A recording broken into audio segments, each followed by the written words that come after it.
Hello and welcome to Undivided on this Christmas Eve. I'm Brandi Kruse. Thank you for being here. Thank you for your continuing commitment to give common sense a comeback. And thank you to those of you who have subscribed to the show, the best Christmas gift I could ask for. If you've not subscribed already, remember you get a bonus episode every single week and you get to help support the show and the mission of the show. You can do that in two ways, patreon.com/undivided, or you can become a contributor on my locals community, brandykruse.locals.com. All right, coming up today, we've been complaining a lot about the crime crisis, about laws around taxes and spending and emergency power reform. And I know sometimes it can feel like you're frustrated about all these things, but then there's nothing you can do about it. Well, there is something you can do about it, but it's a very time-sensitive thing. And so we're going to discuss it today, and I hope that early next week, you can take action on it. So I'll give you something tangible that you can do about some of these issues that have just been bothering the hell out of those of us with the brain. Also coming up, Florida Governor Ron DeSantis has successfully petitioned for a grand jury to investigate Big Pharma over claims about the COVID-19 vaccine. We'll have a discussion about that on Florida Report. Plus, there was a huge drug bust in King County, Washington, which of course has been a sanctuary county. It has been a place, well, obviously it's liberal and progressive. And I think just the size and scope of this drug bust and the kind of narcotics that were seized in it, I cannot understand how it's not a wake-up call for Democrats to really start prioritizing security at the southern border. So we're going to have a conversation about that as well. Also, a couple housekeeping things. The storm was crazy. So in the Seattle area, we had this insane, and I woke up in the middle of the night, and it was like I could hear like little shards of glass like pounding outside of the house. And I don't know about you guys, but I woke up and our deck, the snow that had been there was just ice. The dogs were slipping and sliding everywhere trying to get out and go to the bathroom. And then I was like, well, I got to come in and do the show today. I go out to my car, and you have to understand, I grew up in one of the coldest places in America. I grew up outside Fargo, North Dakota. Like, I have dealt with my fair share of severe weather. My SUV was encrusted in ice. It was like this thick. It was like a half an inch thick.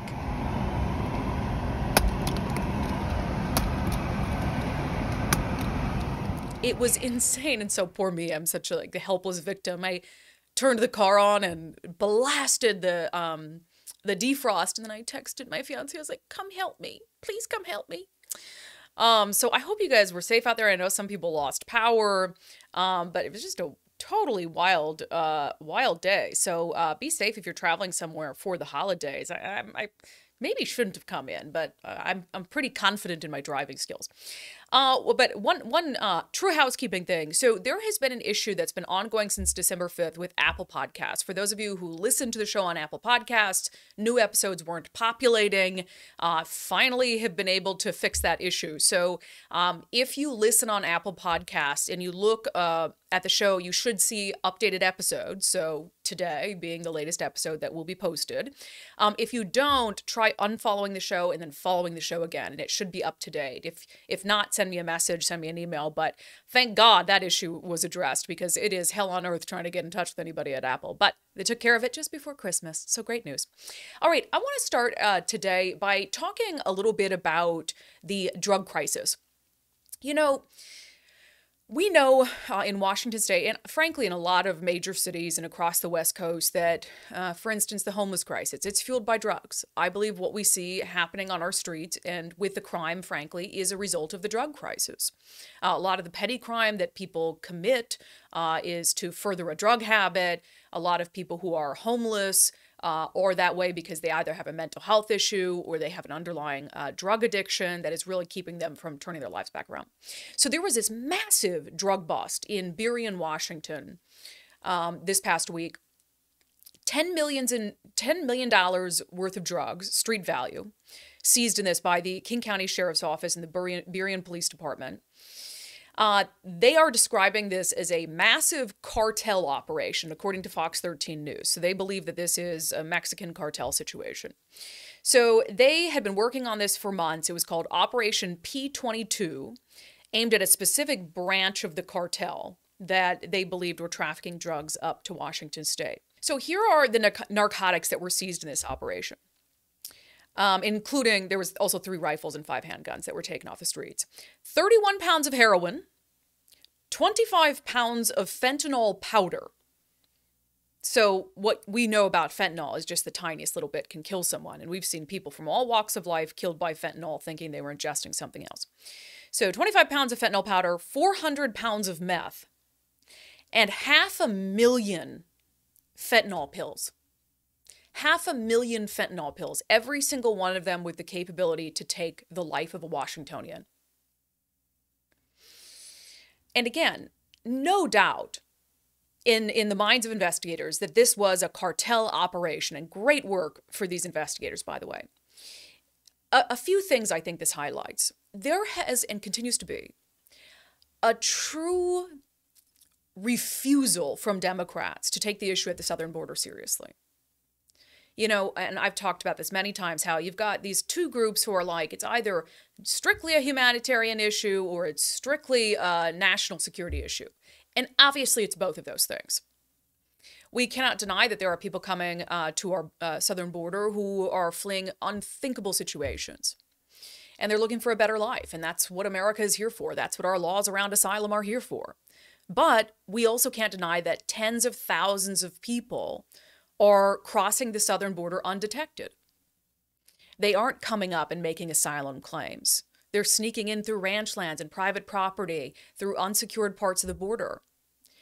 How do you think 500,000 fentanyl pills get up to Washington state?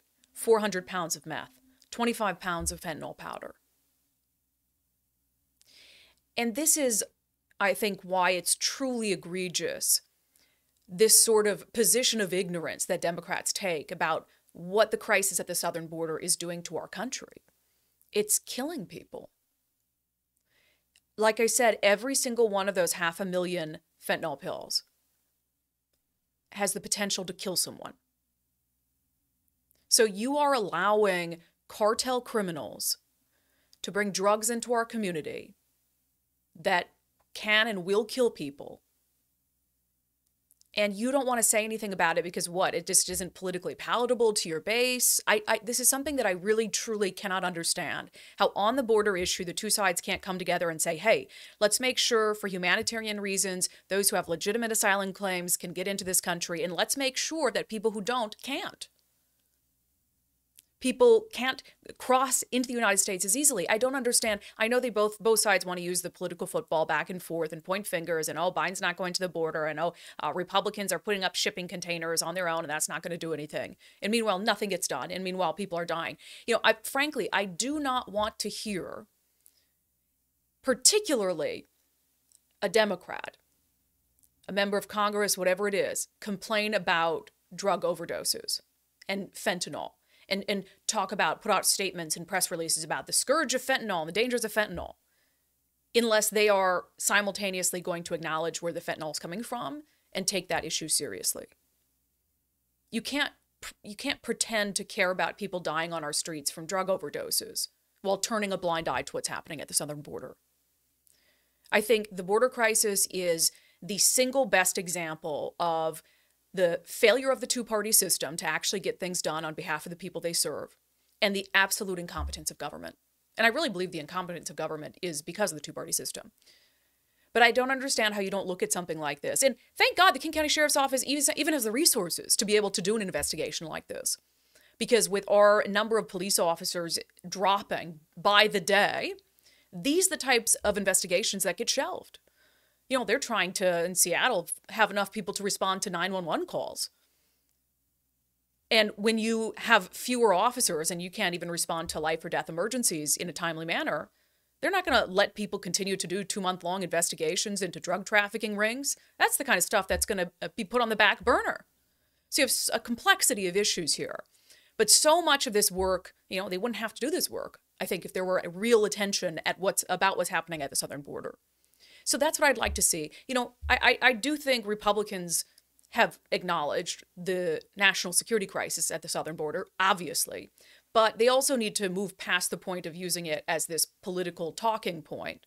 And there needs to be a real effort to come up with solutions to work together to that end. And Democrats, I mean, they're the ones in charge. So I think also for states where these drugs are coming to, I mean, when news of this came out, King County Executive Dow Constantine, Seattle Mayor Bruce Harrell, Washington Governor Jay Inslee should have said, we need to do something. We need the federal government to do something at the border because deadly drugs are coming into our community and they're killing people. And you claim to care about gun violence. You know, you're down in Olympia passing all these or proposing all these bills to limit people's ability to get a gun. Meanwhile, 5 handguns, 3 rifles in the hands of these dangerous cartel people who are slinging deadly drugs on our street. And like, silence from Jay Inslee and from the Democrats who pretend to care so much about guns. Those are the people who aren't supposed to have guns. Those are the people who don't need guns. I'd like to see you put just as much attention on them as you do on law-abiding citizens who are just minding their own business, trying to survive. So again, the border crisis, to me, it is a make or break issue in this country, for a variety of reasons. Yes, immigration is so vital to who we are and what we are as a country, but I more and more every day, that phrase that you don't have a country without a border is so, so true. And there must be an acknowledgement of just how serious things have become. Speaking of government incompetence and the true price of it, you know, I think one of the things that frustrates me the most is just how much money is wasted due to absolute ineptitude. So there was a story, King 5 News in Seattle, that talked about this group that it's a advocacy group for people with disabilities, Disability Rights Washington, DRW. They have filed a motion in federal court, and they want the Washington State Department of Social and Health Services to be fined $250 million for leaving mentally ill inmates in Washington jails as opposed to somewhere like Western State Hospital where they can get help for their underlying mental illness. So there was originally a case about this in 2014 where the judge in the case, Marcia Peckman, ended up directing the state to comply with a certain timeline from when someone is deemed incompetent to stand trial to when they are sent to an institution or a hospital to get help, as opposed to just being held in a jail facility that might not have the types of services that they need. So what Judge Peckman ruled in that 2014 case is that within 7 days, a mentally ill inmate has to be transported from a jail to a psychiatric hospital. And it is true that the state has failed to meet that 7-day deadline. You know, there was sometimes when it was taking months and months on end to transport one of these patients to a psychiatric facility. And what the Disability Rights Washington claims, and what they say is, you know, the state has failed to meet the sanctions that you set, so we want you to fine them $250 million to further incentivize them meeting these deadlines. And they say it's detrimental, essentially, to these mentally ill people to be held in a jail as opposed to getting help at a psychiatric hospital. So, look, I get it. I tend to agree that if you have someone who's seriously mentally ill, jail is not the best place for them. A secure psychiatric hospital where they can get help and the access to whatever they need is much, much better. So I'm not disagreeing with that. But you look at here the price of incompetence. We just talked about drugs being a contributing factor to the homeless crisis. Just as much of a contributing factor is mental illness. We have a huge, huge mental health crisis happening in the greater Seattle area, really up and down the West Coast. Similar major cities are seeing a similar problem. And we have seen this manifest itself in really troubling ways. You know, we've done stories on what we call repeat offenders who have been in and out of jail in Seattle, sometimes up to 100 times. And they'll go out and for instance, there was this one guy who he'd been in and out and in and out. He threw like coffee on a baby, just a random person. There's been random attacks on pedestrians in downtown Seattle. So it becomes really serious, but it also becomes really frightening as well when you have people who are that mentally ill. And under Washington Governor Jay Inslee, Western State, which is the state's largest psychiatric hospital, lost its federal accreditation. So you have this incompetence that has had this real ripple effect across our mental health system in Washington. And now it's to the point where we can't even keep up. We cannot even keep up. There are so many people in the throes of mental health issues in our state, on our streets, who are getting involved in the criminal justice system that we can't even keep up. And now the state might be fined $250 million for failing to keep up. And who, where's that money come from? It's not, the government doesn't make money. It comes from us. It comes from tax money. So here we are as the freaking taxpayers of Washington, just for whatever reason, putting our faith in the same people over and over and over who have given us these outcomes. We are the ones who get victimized by the criminally mentally ill on the street. And then we are the ones who get re-victimized when those mentally ill people just get in this revolving door of a criminal justice system. And then it is our tax money that goes to pay fines when the state doesn't handle mentally ill inmates as they're supposed to. So it's like we're the ones who are bearing the burden of all of this. And, I think by and large, people in Washington state are very compassionate. And we want, you want someone who's mentally ill to get the help they need. And we also understand that these aren't, in most cases, inherently bad people. They have a mental health issue that's driving their criminal behavior. And that's very, very sad. But something needs to be done with them to make sure they're not out there endangering people or hurting people. And so, the state has put itself in this situation, which is untenable. They allowed the mental health crisis to just get so much worse over the last 10 years. Who's been in charge for 10 years? Jay Inslee. It's gotten worse and worse every year. People keep voting the same people in. Nothing is done. Nothing meaningful is done to improve the mental health system. And then the criminally mentally ill crisis is out of control in cities like Seattle. And, you have businesses packing up and leaving because of how bad things have gotten, repeated targeting. I think of the poor Amazon worker who was hit in the head with a baseball bat at random. Clearly, that's a dude who's not well in the head, right? So we're dealing with all these consequences of failure from politicians. And so we're dealing with it in a very real way every day. And then we're also dealing with it in our pocketbooks. And I don't, it's for this reason, I just don't want to hear the state of Washington complain about not having enough money for everything. It's like, well, why don't you get your freaking house in order? $250 million because you can't meet this deadline because you let the system get so bad. So it's really frustrating, how much we pay financially and in real terms about how much we pay because of the government's incompetence.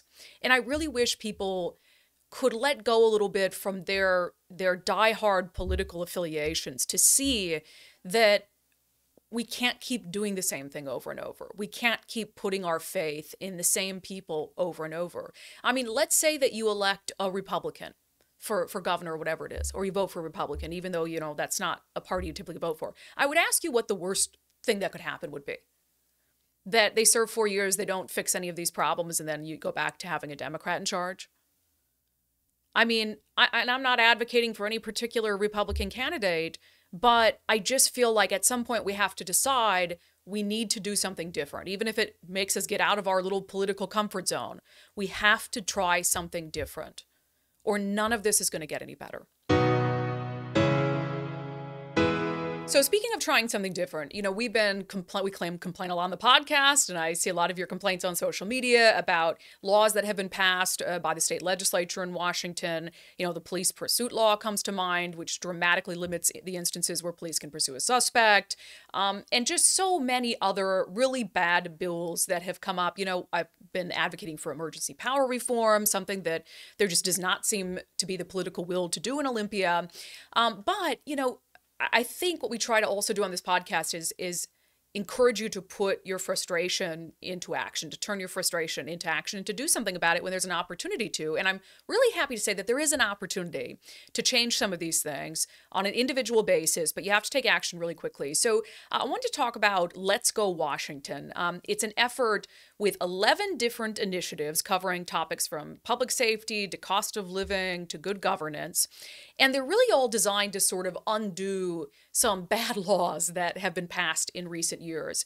A friend of mine, Brian Haywood, is the mastermind of this, and he was nice enough to come on the show to talk about the concept and what you can do to be part of it. Brian, welcome to Undivided. Introduce yourself for folks who aren't familiar with you. Hi, my name is Brian Haywood. I'm a 12-year resident of Washington State. I moved here as an economic refugee from California. Came seeking less government intrusion, and it was enjoyable for a while, and then it seemed like things sort of started moving in a California way. So I've become involved a little bit in trying to fix some of the things that got broken in the last, I would say, last 4 or 5 years. That's so funny that now you're in Washington as an economic refugee. Are you sure you don't want to turn around and seek refuge in another state instead of fixing this one? uh, yeah, that's that. I've got friends that have done that. I've got friends that have moved to other states, but having moved once, I don't think you can run away from it.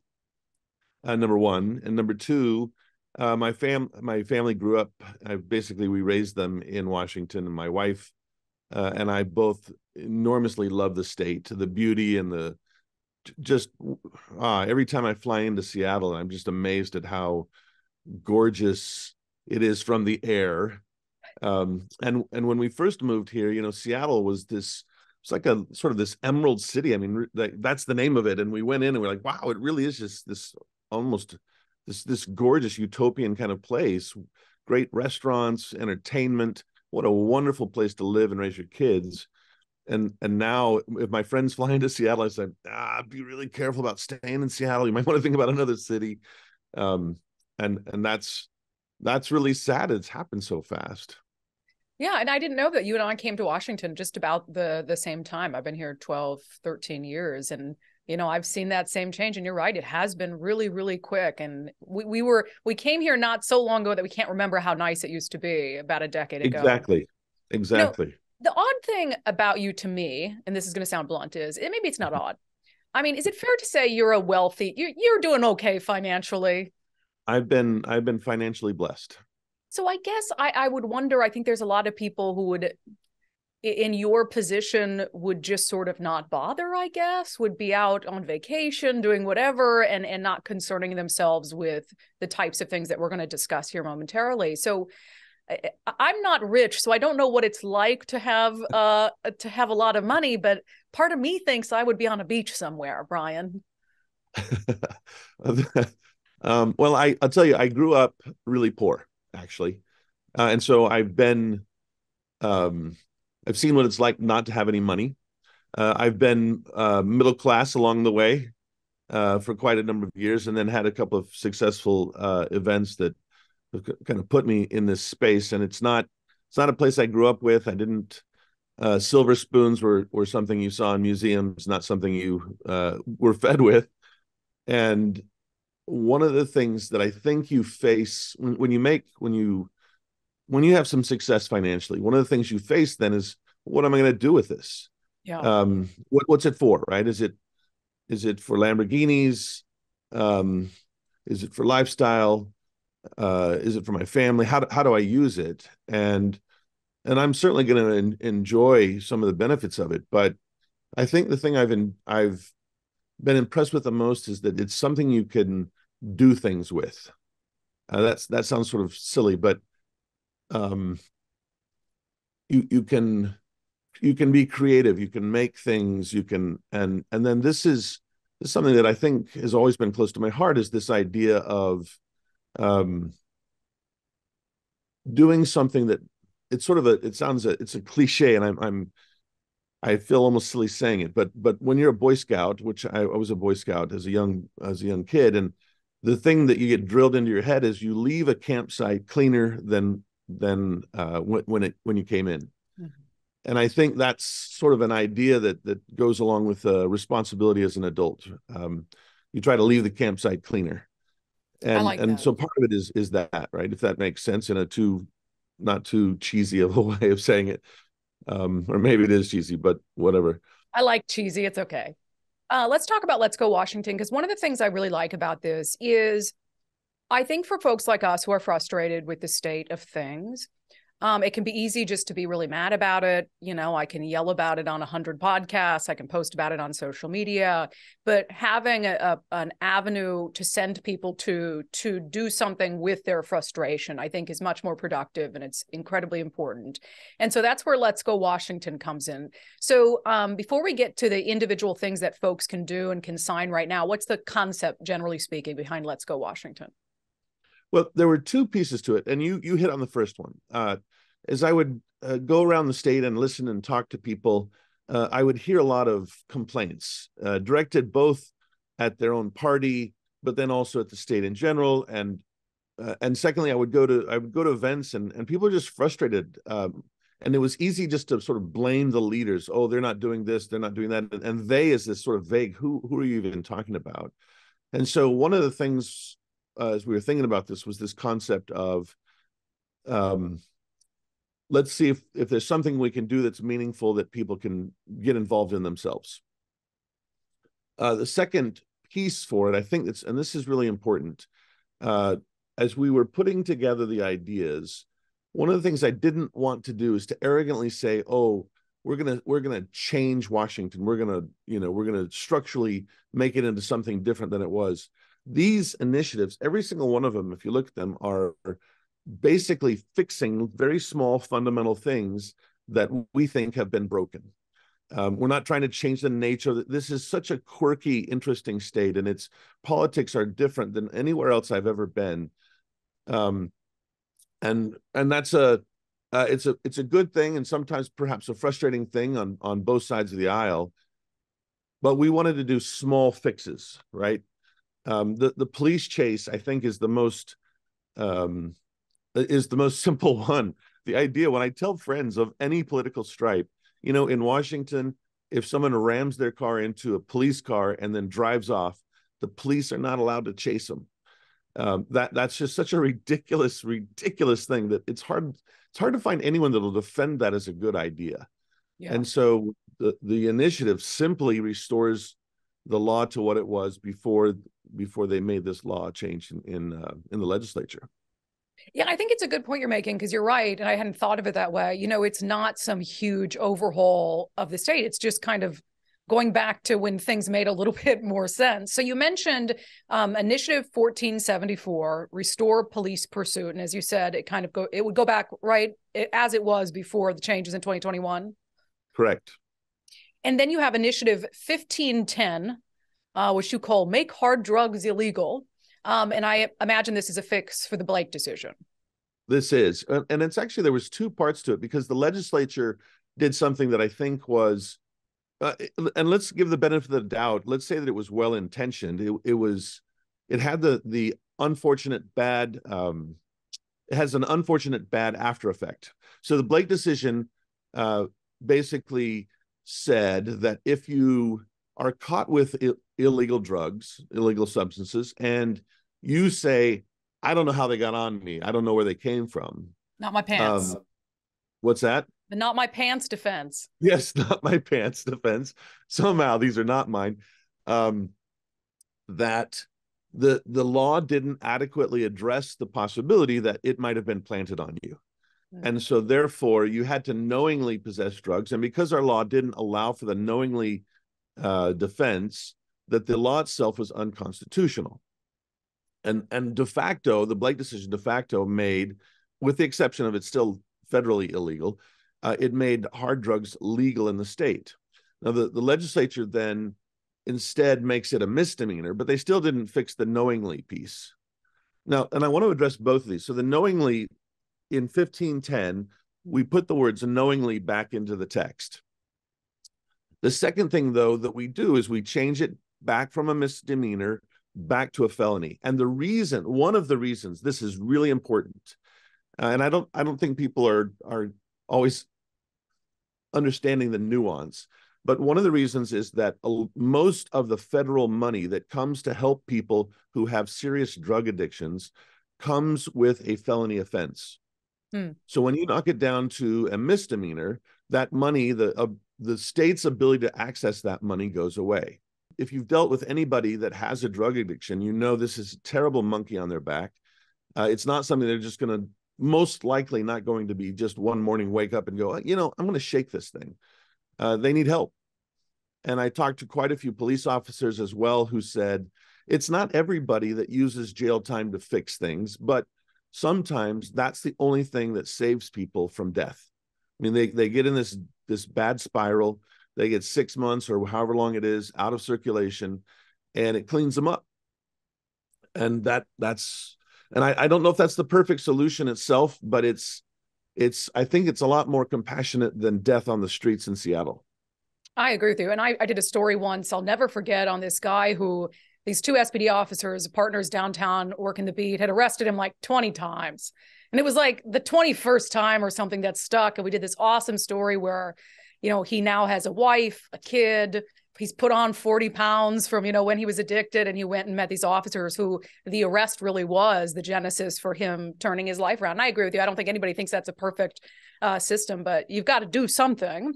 So with the initiatives, obviously, with any initiative, the idea is to get signatures, but is this meant to be initiatives to the legislature, initiatives to go on a ballot? What's your hope for it? That's a great question. There was back in the day, I think Republicans were sort of hopeful that, and back in the day, I mean by like before November, there was this hope that Republicans might have a shot at taking the legislature back. Clearly, that didn't happen. Yeah. But with that in mind, when you do an initiative to the legislature, which is what these are, they go to the legislature, and the legislature can vote them up or down. And then they go into law without any, the governor does not have a veto on these initiatives. And it's really sort of an interesting part of the Constitution here in Washington, because it's an avenue for, if one party, let's just make up a scenario, let's say one party had control for 40 years, and the other party was out of favor. They had a way to sort of address the inequity that might happen with the way the laws get made. And so you send it first to the legislature. Then there's a second piece that also is very elegant, and that's if the legislature ignores it, doesn't vote on it, votes against it, any of those things, or the legislature can also create their own version of any of them. Then in that case, so these all go to the legislature in January, if they qualify. And then if they qualify, the legislature does their thing. If they vote for them, they become law. If they ignore them or don't do anything with them, then they go on the ballot next November, and they would go to the people. So it's kind of two bites at the apple with this process. So you said if they qualify, where are you at? I'm assuming you meaning if you get enough signatures, and January is right around the corner. So will they qualify? It's a good question. One of the big challenges, the honest answer is I don't know. And the reason I say that is that what has happened in this state is that I usually use the word bloodsucking, but we'll just stop with not saying that, and called consultants. The consultants come in and they charge you millions and millions of dollars to try to get things qualified. And the effectiveness, the good thing is they get people out there that they hire an army of people from out of state to come in and gather signatures. And back in the day, it was $1 million maybe to get one qualified. And then it was 2, and then it was 3, and then we were told this one was going to be 4, and by the time we were ready to go, it was going to be $8 million to get one qualified. Wow. $8 million, that's just insane. And I said, well, surely we can get closer than that, not spending $8 million. What if we do it the old-fashioned way by getting people involved and getting volunteers out there?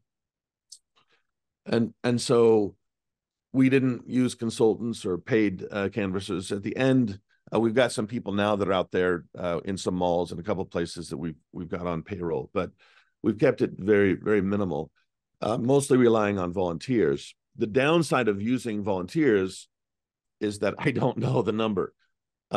We printed more than enough to do all the signatures. We've handed out more than enough. We're working together with Restore Washington, which is another group, Carrie Condata and Mike McGee in Wenatchee. They've got a different, same as exact initiatives. We work together so that we didn't do a circular firing squad. Got exact same initiatives, same numbers. They've been collecting independent of us. We've been collecting independent of them. We're collecting them as much as we can. And if there's anything that I would say right now, it's that anybody that has initiatives, even if the sheet's not completely filled out, get them turned in. That's our big push right now. We've just got another sort of 10 days to get everything collected and gathered. And one of the things I would let people know, they can mail them back into us, but really, if you go on the website, we have some highlighted places where you can go and sign, but you can also turn in your initiatives into these sites. And I'm worried about the mail at this point. If people would go to the website, we have highlighted on the very front page drop-off locations. We've had some very good, just looking at the page right now, Anthony's Shoe Repair in Colville and Bellevue Gun Club and Big Boy Toys. I've got Brown's Garage. Yeah, you got a ton of different, and these are just what businesses were like, yeah, let us drop them off here. Yes. And we've got people going around, and there's a phone number on the website as well. If you call us, we can have someone come pick them up. Gotcha. And of course, there are a number of other initiatives that are part of this that have to do with cost of living, good governance, which is like an oxymoron these days, but I know you're trying. Brian, I do, just like I said, I think everybody's looking for that way to say, I think the pursuit law is the perfect example of that doesn't make sense. It doesn't make sense the way it is. And instead of yelling at it, I want to do something about it. And I think there's a lot of people who feel that way. And so I'm so glad you've invested your time and your energy and your money in trying to make things better. And so if people are interested in being part of it, time is ticking. So do it now. But let's go Washington.com. Brian, anything else? Well, I'd say the other thing, if you've got initiatives, turn them in. Mm-hmm. If you don't have initiatives, but you care about these, if you go on the website and you care about these ideas, do us a favor. You can still pick up petitions. Go out, get 20 of your friends to sign them, and get 20 of your friends to sign them. Right? I mean, it's that viral nature of people that care about something that can make it happen. So, and then the third thing is that we have the way that with 11 initiatives, you can imagine some people are in a hurry, so we'll get a wet signature on all 11 initiatives. They'll put their address and info for the state on the first one, and then they'll leave the other ones blank. And so we've got just an incredible group of volunteers who are transcribing and the address from the first one onto the subsequent ones. And so if someone wants to be involved in that, they can call us, and we're happy to have them help us and volunteer. Oh, that's great. Well, yeah, I know that my fiance has signed them. I haven't yet, so I feel a little bad. So I'm looking at drop-off locations right now next to me to see if I can do it today. So, Brian, again, I appreciate you hopping on and caring so much about making the state better. Well, we appreciate what you're doing. I think you've hit the right spot in the state, really, with this trying to find common sense when we've tilted a little bit crazy too far to one way. Yeah. Thank you. Absolutely. Now, one thing I do want to mention in the interest of full disclosure, Brian is also one of the key people behind Project 42, of which Future 42 is part of. And of course, I've become an ambassador for Future 42, and they sponsor a segment on the show every Monday. So I just wanted to kind of explain the relationship there. But Brian has become a friend of mine, and I really admire what he's doing here and saying, okay, we can't get the state legislature to use common sense on these issues. And so we're going to try to go through the people of Washington to get some of this stuff done. And actually, as I told Brian, I hadn't signed them yet. I hadn't had an opportunity to. So I looked at the locations, and right after I leave the studio today, there's a location not far from here. And I'm going to go, if they're still open, sign these initiatives. So look at the map. There's a ton of locations all across Western Washington. And if you have time, maybe grab a sheet and have some of your friends sign it and turn it back in quickly. But it needs to be done this year. So we're running out of time. It is Friday. That means it's time for our segment, Florida Report. It's not even controversial anymore. People know in Florida their freedoms are going to be respected. Joining us is our Florida-based correspondent, my sister Miranda. Happy Christmas Eve to you, ma'am. Yes, happy Christmas Eve to you too. I again was making fun of your shirt behind the scenes today, but I just, the color's not great. Yeah, but all greens matter. And I think that this green matches my red nails. And, it's an ugly sweater, but Christmas is for ugly sweaters. You're going to get me canceled for saying all greens matter. Oh, no, I just really meant it in a green color way. I got multiple messages saying I shouldn't be mean to you about your shirt last week. I've been dealing this with for years. You've been mean to me about my shirts. I actually had another ugly green sweater you didn't like way back in the day. So this is just, true to form for me. That is so funny because I know the exact sweater you're talking about. You're talking about a lime green ribbed turtleneck with 2 shades of lime green and a stripe between them, right? That's the exact one. I wore it with a puffy vest. It was ugly, you're right. No, you see, I am just insecure because you're so pretty. You're obviously the prettier sister. And so I feel the need to bring you down a peg. You come on. It's the way of the world. All right, let's get our weekly dose of DeSantis in. What's Governor Ron up to today?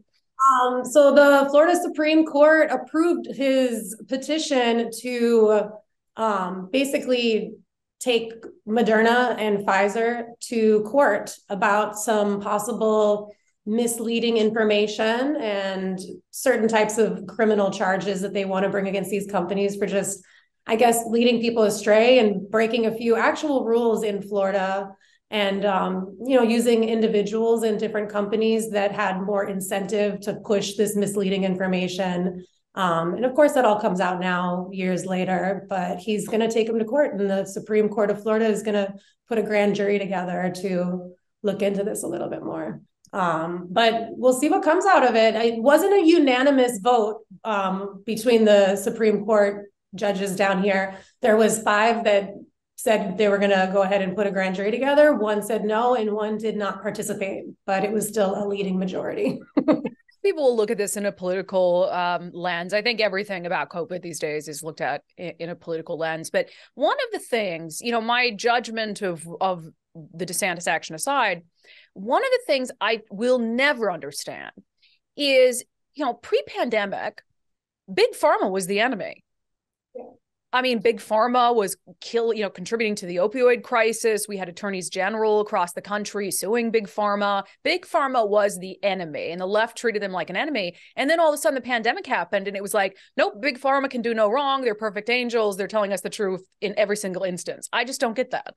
Yeah, I don't know if it's like for people just expecting them to lead us in a situation that was as big as the pandemic was, where for years they've just had time to run wild on these small epidemics across the world in whatever way, shape, or form. But you're right, it was a total turn. And then now we're kind of flipping back the other way and figuring out, all right, now what wrongdoings have they brought upon us that we were like blinded to in the fear of the pandemic? Yeah, and I think it was all political. I mean, you had, just like with the when it was quote unquote Trump's vaccine, Democrats are like, I'm not taking that. And then, when Trump was out of office, it's like, oh, everybody needs to get the vaccine or you're just like the enemy. And so I think in their like, when the right kind of came out as being opposed or more skeptical or critical of the vaccine. And again, I think politics played into all of this. Then all of a sudden the left was like, oh, well, we got to defend Big Pharma against these attacks from the right. And it was like, well, I thought you hated Big Pharma. I seem to recall. Yeah. So, I mean, anyone who's profiting off life-saving drugs, I'm just automatically going to be skeptical of. And I get that. Sorry, now I'm going on just a total tangent about Big Pharma. I don't want to say profiting. They develop these drugs. They deserve to earn a profit off the drugs. But I'm talking about like criminally high prices for insulin and stuff like that.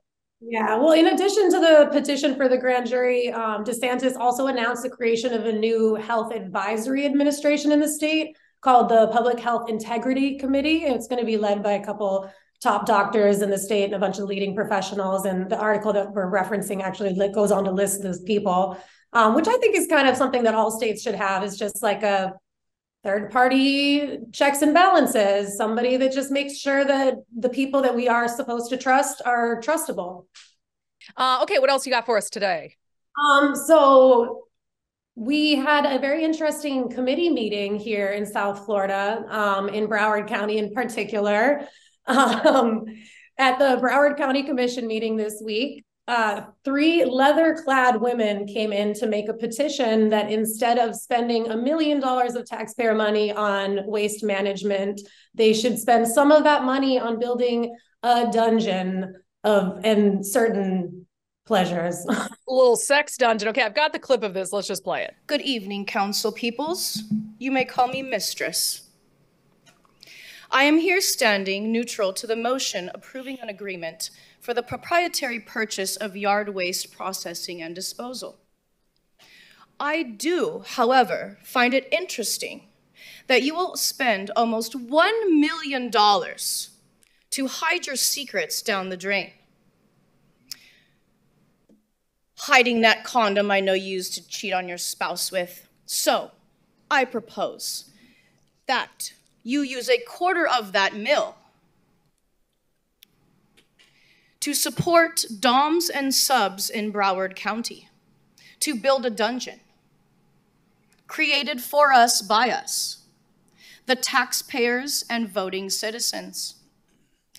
In closing, do not let this glamorous look distract you from doing your duty to take my demand.